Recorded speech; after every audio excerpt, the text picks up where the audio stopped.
प्यारे दर्शकों नमस्कार। आइए नजर डालते हैं हमारे प्यारे राज्य हरियाणा की तमाम बड़ी खबरों पर। वीडियो शुरू करने से पहले कमेंट बॉक्स में जय हिंद लिखकर हमें सपोर्ट करें। तो चलिए शुरू करते हैं। हरियाणा में 50% वीटा बूथ महिलाओं के लिए रिजर्व। सीएम सैनी की अध्यक्षता में लिया फैसला। हरियाणा सरकार ने महिलाओं को आत्मनिर्भर बनाने की दिशा में बड़ा निर्णय लिया है। अब प्रदेश में स्थापित होने वाले नए वीटा बूथों में से 50% बूथ महिलाओं के लिए आरक्षित होंगे। मुख्यमंत्री नायब सिंह सैनी ने सोमवार को सहकारिता विभाग की बैठक में घोषणा की। उन्होंने कहा कि बूथों के लिए स्थान जल्द तय किए जाएंगे और महिलाओं को प्राथमिकता देते हुए अलॉटमेंट किया जाएगा। सीएम ने अधिकारियों को महिला सीएम पैक्स के गठन और संचालन की प्रक्रिया को तेज करने के निर्देश भी दिए। उनका कहना था कि इससे ग्रामीण महिलाओं को संगठित कर उन्हें आर्थिक गतिविधियों से जोड़ने का अवसर मिलेगा। मुख्यमंत्री ने यह भी निर्देश दिए कि सभी सहकारी बैंकों को आधुनिक आईटी सुविधाओं से लैस किया जाएगा ताकि किसानों और उपभोक्ताओं को पारदर्शी व समयबद्ध सेवाएं मिल सके।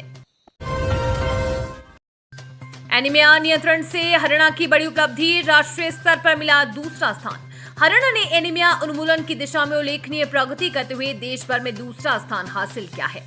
राष्ट्रीय स्वास्थ्य मिशन यानी कि एनएचएम की ताजा रिपोर्ट के अनुसार वर्ष 2025 की पहली तिमाही में हरियाणा ने ये मुकाम हासिल किया है। गौरतलब है कि पिछले वर्ष राज्य इस सूची में 8वें स्थान पर था। एनीमिया मुक्त भारत अभियान के तहत किया जा रहा व्यापक कार्य। राज्य सरकार द्वारा एनीमिया मुक्त भारत अभियान के तहत विभिन्न आयु वर्गों को लक्षित किया गया है, जिनमें शामिल है 6 से 59 महीने तक के बच्चे, 5 से 9 वर्ष तक के बच्चे, 10 से 19 वर्ष के किशोर, गर्भवती एवं स्तनपान कराने वाली महिलाएं। हरियाणा में ग्रुप बी भर्ती के नियमों में बड़ा बदलाव। इस विभाग में अनिवार्य हुई हिंदी या संस्कृत।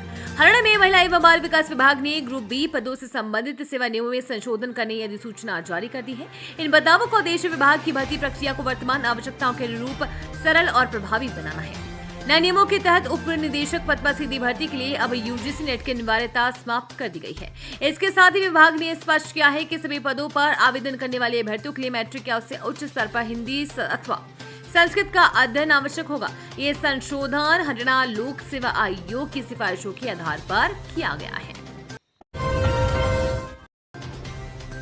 हरियाणा में ग्रुप बी भर्ती के नियमों में बड़ा बदलाव। इस विभाग में अनिवार्य हुई हिंदी या संस्कृत। हरियाणा में महिला एवं बाल विकास विभाग ने ग्रुप बी पदों से संबंधित सेवा नियमों में संशोधन करने की अधिसूचना जारी कर दी है।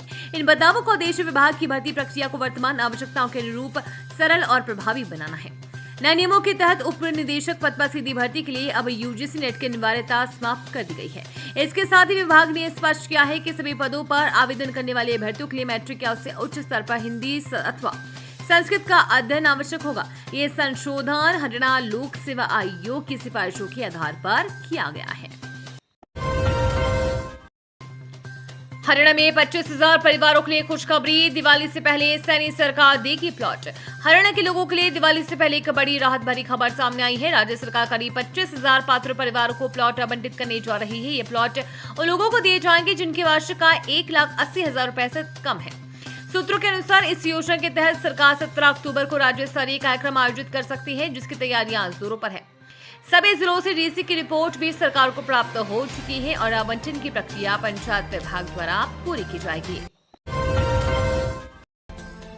हरियाणा में रोजगार के नए अवसर। 6,000 नए राशन डिपो खोलने की तैयारी। 33% महिलाओं के लिए आरक्षित। हरियाणा के लोगों के लिए खुशखबरी है।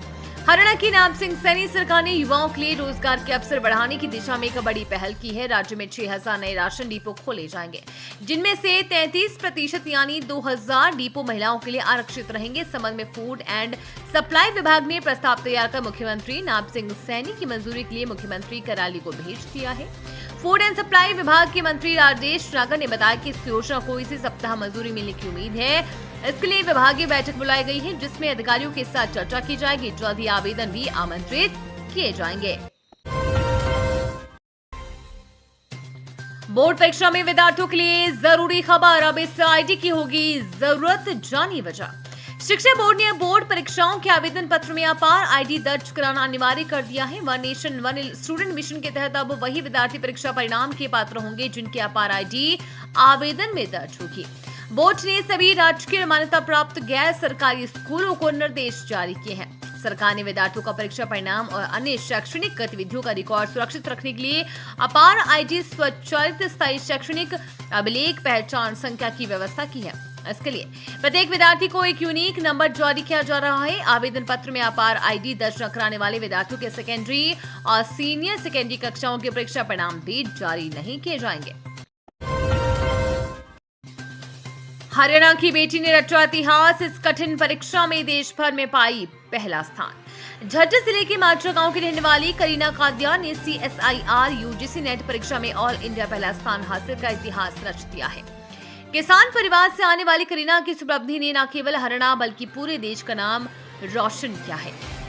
जानकारी के अनुसार करीना के पिता सोमवीर सिंह खेतीबाड़ी करते हैं, जबकि उनकी माता पिंकी देवी गृहिणी है। 4 बहनों में सबसे बड़ी करीना शुरू से पढ़ाई में उत्कृष्ट रही। उनके परिवार ने हमेशा उन्हें शिक्षा के लिए प्रेरित किया।